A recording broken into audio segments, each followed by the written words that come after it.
Welcome to the Jigg Spot. I'm your host, Sierra, and this is a show where we bring you some of the most exclusive interviews and we hit up the hottest clubs in the A. Now, today we have a very different, special show lined up. We're going to bring you behind the scenes with the Aphilliates' own Willie the Kid, V-12 the HITMAN, and their newest signed artist, Lonnie Mac. So y'all stay tuned. African name, I say what I feel and I feel no shame, cause I got a high tolerance for pain. Yeah, I got bars like Toblerone, I can't call it, I flip like a Motorola phone.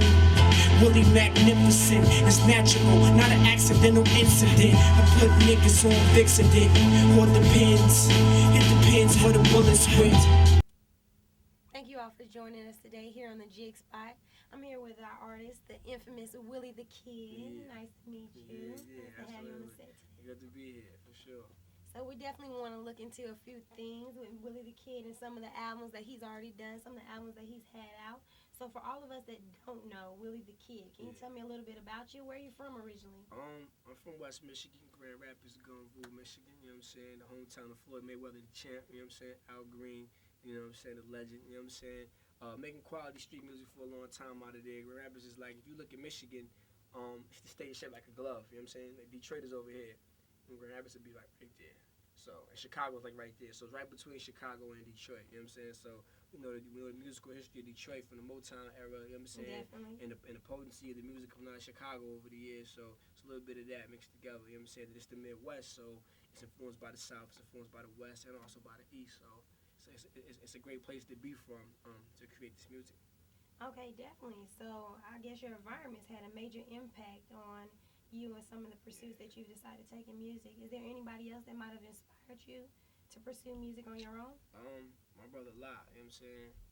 Like when I was young, he had a situation where he signed an independent contract, independent deal, and put out his own album, you know what I'm saying, back in like 98 on his own, you know what I'm saying? And he was affiliated with the Wu-Tang Clan, and at that time, the Wu was like the biggest thing in the world, you know what I'm saying, to us and people around my way, you know what I'm saying? So him doing that and me seeing that, you know what I'm saying, I was doing music, writing, and doing talent shows, performing, and things like that, but to see him and what he did, it made it all a reality. It made me realize that this is something that was possible, it was feasible, we could really do this, you know what I'm saying? So you watch people on TV performing and you see videos and the rappers and everything, but when your brother, your family come home with boxes of CDs and flyers and posters and T-shirts, and you see them on the Source Awards and stuff like that, it make you say, damn, like we could do this. You know what I'm saying? So Okay, that was definitely a big major influence. inspiration. Yeah, Yeah.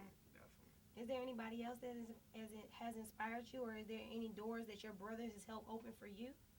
Yeah, opened up major doors all the time, in music and out of music. It's you know what I'm saying. My brother opened up so many doors for me. You know what I'm saying. Just as a young man, you know what I'm saying. As being his little brother, had nothing to do with music. Sometimes the doors he's opened up. So yeah, definitely. But influences, you know, I'm definitely influenced by all sorts of different types of music. You know what I'm saying. Influenced by my environment back home, in my neighborhood, and my friends and my family, and things that I went through. You know what I'm saying. Things I done seen in my family, stuff like that. That's all built. You know what I mean. The music that I'm creating today. Okay, so your music is based on a lot of your past experiences. How long have you been writing music for yourself?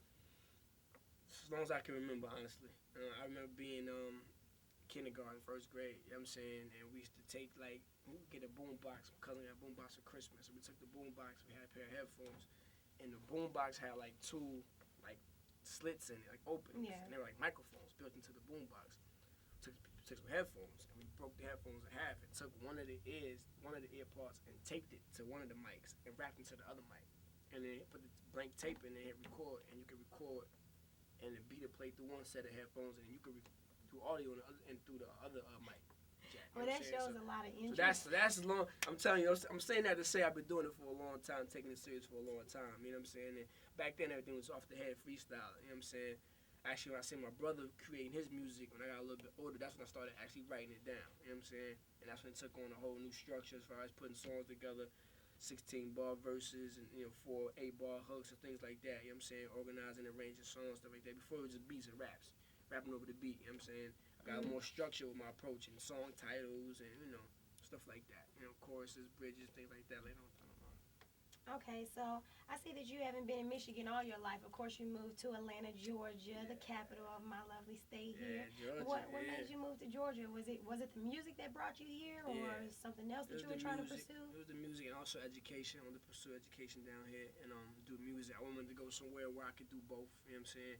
I was gonna go to New York, but I got family there. But you know, New York is so saturated for the music, and at the time Atlanta wasn't as saturated as it is today. Mm-hmm. You know what I'm saying? And I wasn't going to California, but that was so far away. You know what I'm saying? And Atlanta was a good place because it had the HBCUs here, and it also had the emerging music scene. Music was growing up here. You know what I'm saying? When I came here, I didn't know anybody. I came by myself. You know what I'm saying? Just trying to grind. I had this vision in my head. I said, I'm coming to Atlanta, and I'm gonna do a demo. It's gonna be 5 songs. I'm gonna have a girl song, a club song, a street song. I had these different categories of songs I thought I needed to have.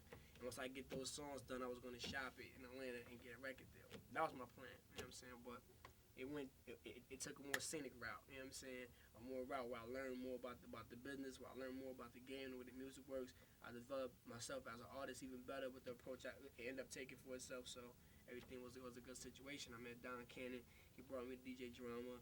You know what I mean? The rest is history, man.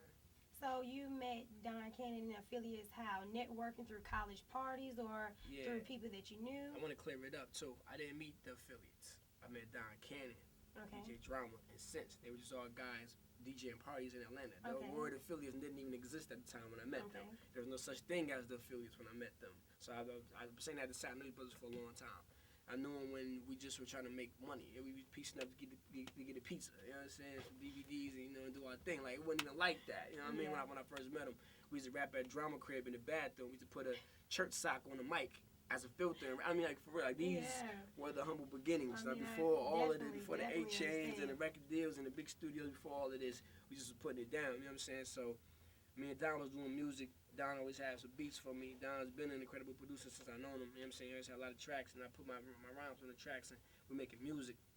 And then we started making mixtapes, me and him, and we'd take, we do our own tapes, of course, which is all original music for me and him on there, but then we also had tapes where we'd take the hottest R&B records out today, and I would do remixes over the R&B songs myself, and Don would put those 3 or 4 on a mixtape, and then we'd go put them in the stores out here and do the parties out here and perform the songs out here and just create a buzz and create a name for ourselves out here in the music scene.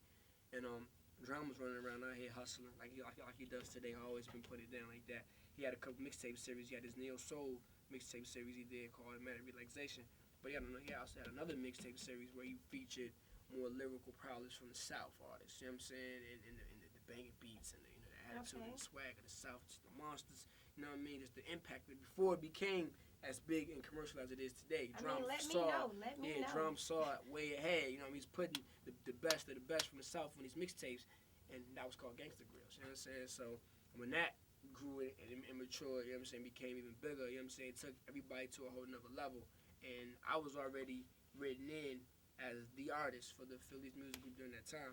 So, Don brought me the drum and, let me hear the music and, Drum loved what was going on. And me and Drum, over time, developed a relationship. That's like my older brother now, you know what I'm saying? So that's my people, you know what I mean? His fan.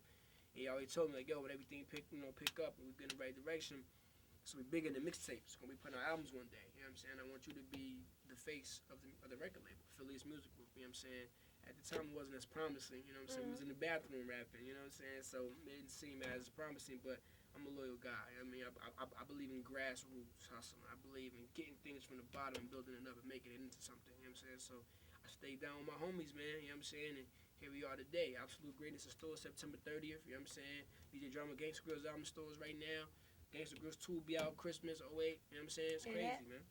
Well, it definitely seems like your determination is paid off. Yeah. What are some of the titles of some of the mixtapes that you've done with the Aphilliates so far, just for the viewers at home that may not have heard some of the work that you've done? I've probably been featured on every Affiliate mixtape that ever was. Like you can go back to the earlier Affiliates mixtapes, 01, 02, 03, I probably was on there freestyling, you know what I'm saying? But the ones I did for myself, like specialty tapes of my very own, we did Day the Game Change. That was me, Cannon, my homeboy Trendsetter Sense, Drama, of course. We did Divide and Conquer. That was me, Drama, Big Mike, my brother Lie was on there. Dead Presidents, that was me and Lie, hosted by Drama, Cannon and Sense. Notorious LAD, which is heating the streets up right now. That's my brother Lie mixtape. I'm on there crazy. I see him and Drum. And Absolute Greatness, which will be out September 30th. You know what I'm saying? That's my debut pre-album mixtape sort of thing we're putting out. You know what I'm saying? It's gonna be crazy. You know what I'm saying? We got some quality production on there, all original music. You know what I'm saying? Things that make you laugh, things that make you cry, things that make you think, things that make you have fun. You know what I'm saying? So it's crazy, man. Well, we're definitely looking forward to it. So, other than your brother and some of the people that you've networked that actually had a hand in your career, is there anybody else that you look up to that have inspired your music, or somebody that you might possibly want to work with in the future?